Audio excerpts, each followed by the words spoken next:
Welcome back to the Papa Meat channel. How you doing?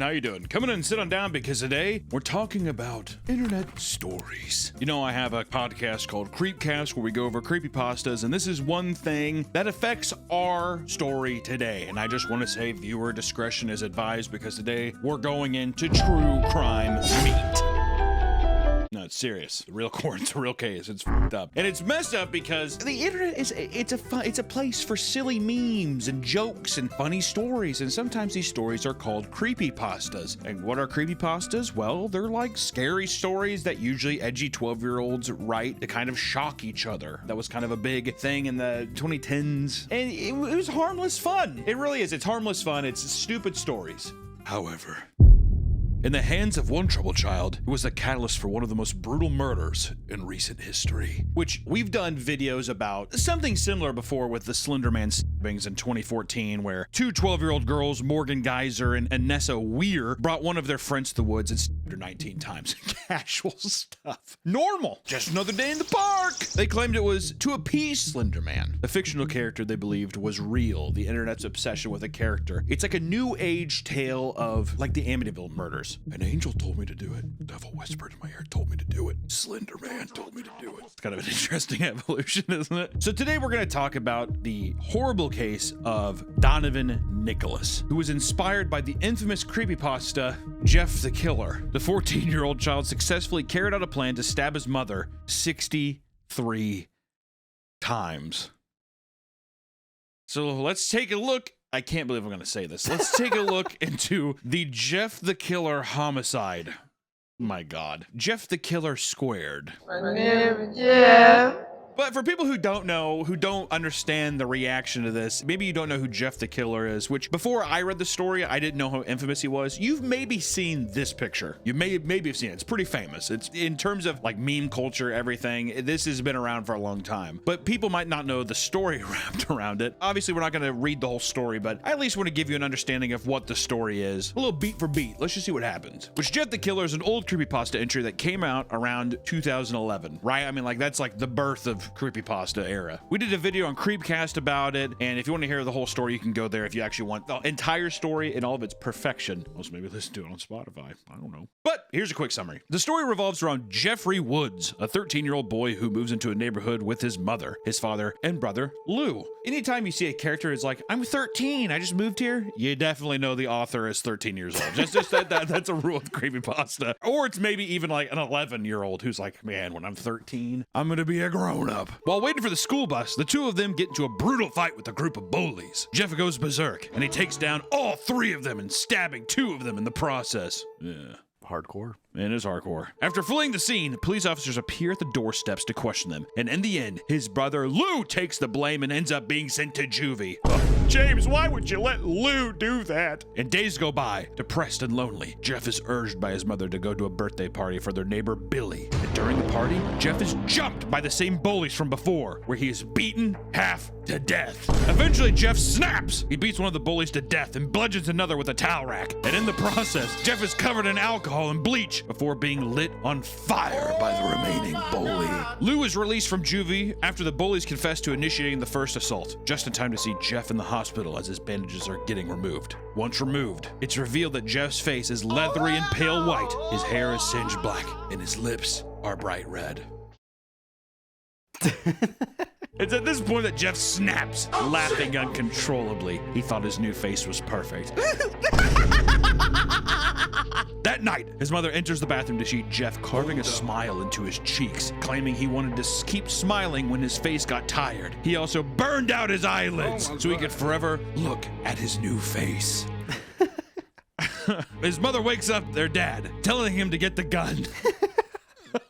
Jeff overhears this and guts them both with a kitchen knife. The story ends with Jeff entering Lou's room holding a knife and telling him just to go to sleep. And that's the story of Jeff the Killer. I'm paraphrasing a bit, but that's pretty much it. You get a little bit of the Joker in there, you know, very why so serious code. It's cool. It's one of those things, Jeff the Killer, it's out of date, it's cringe. At the same time, it's internet history at this point, right? I don't think we know who wrote the story. Editor, is there something like that? If so, I want to get in contact with you, seriously. If you're out there, there's some stuff I want to talk to you about, for real. And this story, this epic piece of internet culture was enough to inspire 14-year-old Donovan Nicholas to stab his mother to death in excess. It's insane. It's insane what people gravitate towards. And here's the thing too, I want to get into this before we get too far into the video, because like I said, this is a serious matter. I'm not going to be joking about all that. This is real shit that's happening. This is an obviously mentally disturbed person. I don't want people going into this thinking that like, you know, it's like the whole thing like GTA makes people dangerous. I don't believe that. I think mentally ill people latch onto anything. If it wasn't this, it would have been something else. He could have read a comic book about He could have read a fucking comic book about something. Exactly. So I just want to say mentally ill people will latch on and do if it wasn't this, it would have been something else. If you're mentally ill and you're reading comics, talk to a therapist. I don't know what I'm supposed to say. If you're mentally ill, stay away from creepypastas. Hey, if you're mentally ill, don't unlock the beast with creepypastas. Okay, whatever. Let's talk about Donovan Nicholas a little bit, his early life. Donovan Nicholas grew up in a farm country in Ohio. He was a quiet kid, but intelligent nonetheless. He had been dealing with loneliness and depression from a young age, encountering feelings of worthlessness, and grew older. According to one of many doctors that evaluated him, he, quote, reported feeling isolated and separated from those around him for several years. By 6th grade, these feelings had escalated to the point where he was having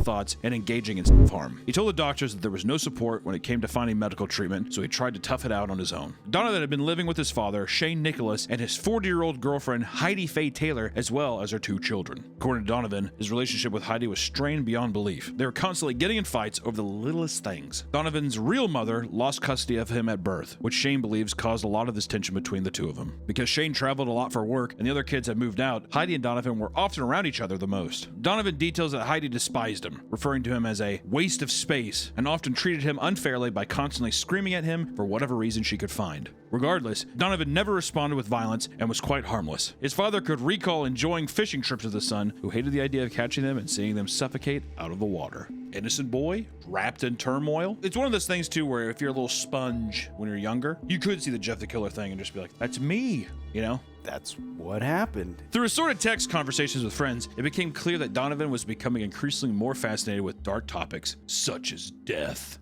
I feel like that's normal for 14-year-olds. Yeah, dude. Start having those panic attacks where you're up at night and you're like, when I died, is there even anything there? Or everyone goes through that phase where, you know, kill animals. In these conversations, he started bringing up his idolization for character Jeff the Killer. Okay, first off, I just want to, if my friend was like, you guys just think Jeff the Killer's cool? I keep an eye on that guy. I would probably be like, dude, no. If anything, if I'm 14, I'm saying some shit like, dude, no, Jeff the Killer's fucking gay. No. Yeah. It'd be one of those kind of conversations. He explained, quote, at that time I admired Jeff the Killer to like a fantasy of me wanting to be him. I idolized him because he stood up for himself and he was brave and he didn't let anyone mess with him, so to say. And when somebody did, he took action. Yeah, he saw the bullying. He's like, yeah, I need to do that. Well, yeah, exactly. He's like, fucking Heidi, barely having sex with my dad. I'm gonna fucking kill Heidi. Later, he put it more simply, saying, I never had power. Jeff has power. Jesus. My God. That's actually haunting. That's definitely at the lunch table when everyone's like sitting there, they have like their milk cartons. You're just like, Jeff has power. Okay. I guess I gotta go back to social studies. Take care, Donovan. Like just dead spread off. Despite his own words, Donovan eventually began engaging in lengthy text conversations about how he would successfully get away with killing people. Never did that as a kid. The 14-year-old thing of like, you know, death or whatever. You know, you get a little more edgy, you get a little more grit. Like back in the day, it was, I saw a video, I think it was called like One Man, One Hammer. It was like a Russian video of a dude beating a guy to death with like a hammer. It's like one of those old like live leak videos or whatever. Or like One Man, One Jar. Yeah. Right? Squat and pop. You know what I mean? You do that, but never am I like, I'm like, guys, I like seriously think I could get away with it. I don't think I've never had one friend say that. And if you did, everyone's usually like, what the f are you talking about, dude? And then probably throw a gay thing in there. Dude, you're being gay. I think one time, not kill someone, but in 6th grade, I told my friends, like, I really want to burn the school down. Bruh. And he just got quiet. That is a fucking weird thing to say. I think we were just venting about class. Also, your school's made of like stone. Right? Burn it fucking down. This hell institution. Ah! I was friends with this guy. He died when I was like probably like a sophomore in high school, like a freshman in high school. He was like a junior or senior, I can't remember, but we would go to his D&D groups, and he was like a real rebel. He hated the jocks, and he like would stand up on those lunch tables, and he would like kind of just make fun of them in front of everybody. Basically started dating this one hot chick, but basically found out that she died. She was like poor. They lived in the same trailer park, and everyone was blaming it on him. And then he had to go into an alternate dimension and play Master of Puppet.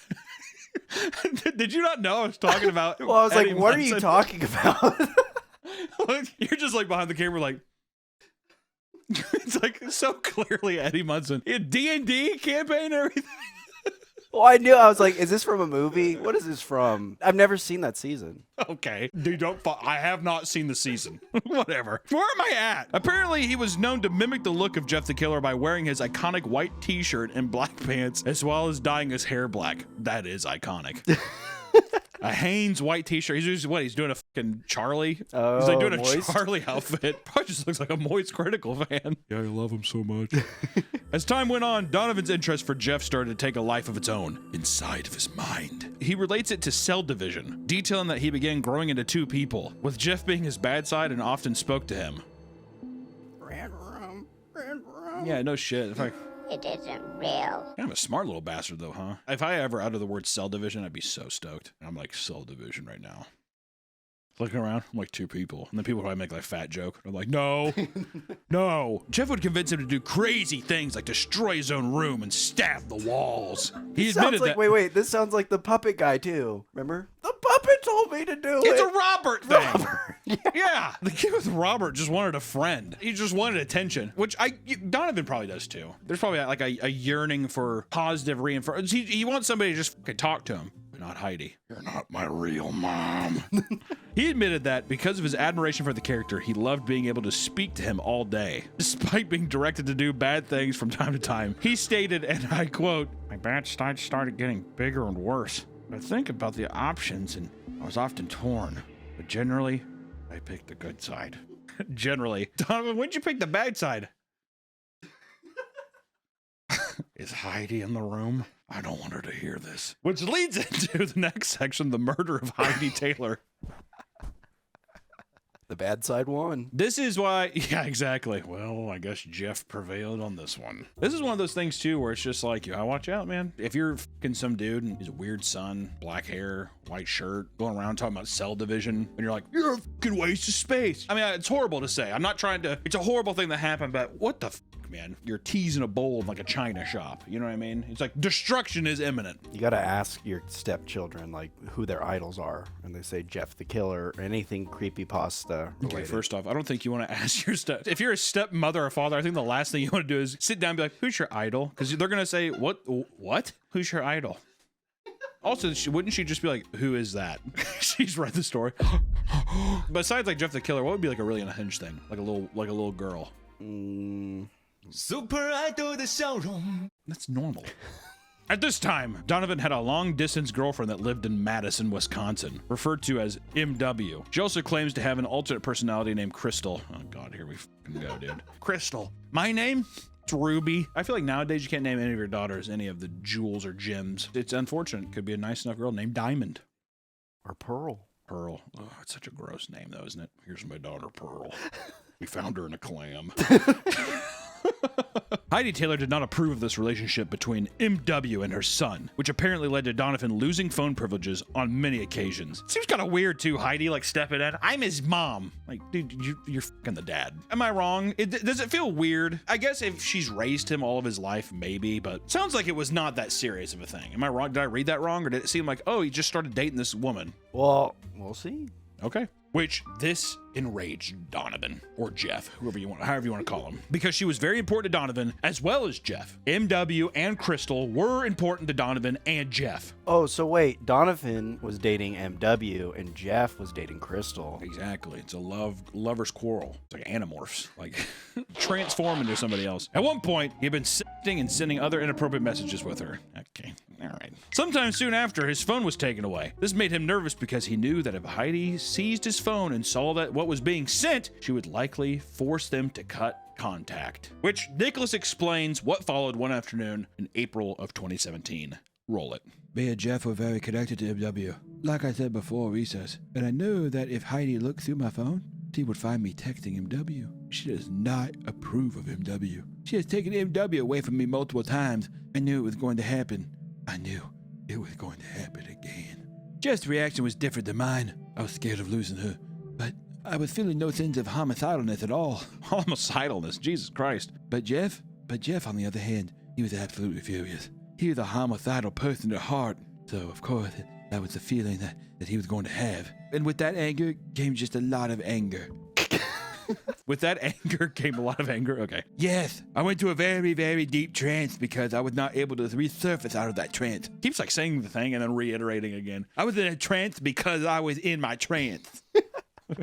When I got into the trance, Okay, dude, come on, Donovan, move on from the trance. when Jeff came out to say he had put on his clothes that he kept in a drawer in Nicholas's room, and then he got his knife. Then he went downstairs and he proceeded to cut his face. He wanted to kill Heidi. Are you telling me right now that Donovan actually cut his face? Yeah, there's a picture. Donovan attempted to mimic the cuts Jeff made on his cheeks before enacting his plan. First using a knife, then opting for a small needle because it was too dull and hurt too much. Oh my God. Donovan, what are you doing, buddy? He explains how he kept repeating to himself that he wasn't crazy, hoping he could fully wake from his evil side. It was all to no avail. And Donovan, who will continue to refer to himself in court as Jeff, recounts the entire murder. Jeff then proceeded to hide between the hallway entrance door, and he called out her name to see if she would come downstairs. Heidi, Heidi. Jeff, when she came to the door, he hugged her from the front. I did not have a reason why he did this. God, that's so sad. It was either sympathy for her or sympathy for me, or maybe both. He did not hug her out of anger or intent. He hugged her out of some feeling that was not anger. And then when she started talking and asking about the cuts on his face, that is when he started to attack her. That's fucked up. Mentally fucked. Hops in front of her, starts hugging her. It's almost like a plea. Get out of here, Heidi. Yeah. Or it's like remorse because he's like, I know what I'm going to do. I'm going to kill you. Yeah, he's just, which I'll get to a question here in a second, but he stabbed his mother, Heidi, over 60 times, all over her body, from her arms, her face, and her throat. Heidi began running to other rooms in the house to escape. Blood stained the floor and walls wherever she moved. She eventually collapsed in the kitchen. Donovan recounts how tired Jeff was, making time for himself to grab a drink of water. At this point, Heidi awoke and began running upstairs, trying to find a phone to call 911. Jeff ran past her, got into the master bedroom and collected the phone so she wouldn't be able to call 911. Jeff then saw Heidi Taylor collapse on the bed. And then that is when Jeff's own good side, very twisted good side, started to show. And he saw her suffering and in pain. And then he still wanted to end her life, but he didn't want her to suffer no more. And then he recalled that my father kept a gun in his nightstand. He got the gun out and loaded it, and then he shot. My fucking word. Once Jeff was at the kitchen, he did not remain out for long, because when me and Jeff do a switch, it feels like running a marathon. You get tired, you get exhausted, you get drained. And then when he noticed that he stabbed himself on the leg, he was so tired and exhausted that he didn't want to deal with this predicament no more, so he let me resurface and handle the situation. And we have a picture of the kitchen here, basically just covered in blood marks and stuff. Pretty fucking brutal. Soon after, he called 911 to explain what Jeff had done in a panic. From the call, it seemed that Donovan accidentally stabbed his leg during the confrontation. 911, where's your emergency? I just killed my mother, and I need to go to the hospital. I'm sorry, this is going to be really hard to explain, but I kind of have another person inside me. Okay, are you okay? I know. I stabbed myself. He told the operator that Jeff was at fault and that he did it because Heidi constantly ignored him, did drugs, and even hit him at one point. He also states, quote, I didn't want to kill her. I hate Jeff so much. He's going to make me die in prison. This is fucking sad, horrifying. This is the question I had. Do you think he really actually believed that Jeff was there? It's hard to say because whether he has some kind of personality disorder or something, I think he believed it in a sense. Like, he made up this thing where it's like, this is to explain his Sure. anger and stuff. So Yeah. to him, he's like, Jeff came out, but really, I think it might have been like, I'm angry. And He has no idea how to actually process his emotions. Yeah. I think that he believes that it is a character, but at the same time, I think it's like, I hate when people use the excuse or whatever, oh, I blacked out. I don't know what happened. I just very rarely believe that, which maybe it's true, maybe there can be instances of that, but it's always just like to mask usually something horrible that somebody's done. So to me, it feels like he's trying to get to that of like, oh, I blacked out, it wasn't me, it was somebody else. But it feels like consciously I did this, but it was this alternate person that I am. Like I wanted this to happen. And now it's this thing of like this other side of him that he consciously knew what happened. And now he's like, that side of myself, I'm gonna rot in prison for what happened or something. It's very sad. Not only, I mean, like, Heidi could have been abusive, all this kind of stuff. No way a human being should be fucking over 60 times stabbed and then shot. Just so tragic. And then to have a child here just be like, constantly ignored him, did drugs, and even him at one point. It's just a buildup over time. Also shows you how receptive children are. It's just like, oh, whatever, like, he's fine. It's just sad. Also, where's the dad in all this is what I want to know. Yeah, I don't know. You know, I don't know if he's just gone working or doing what, but the amount of friction between Heidi and Donovan is crazy, which, you could say like, oh, it's not my real mom or whatever, but I don't know. I've had tons of friends who they consider their stepmom their real mom. It's like, it doesn't have to be that way. I don't know. I did like the fact that once he realized he was hurt, Jeff ran away. I don't want to feel the pain anymore.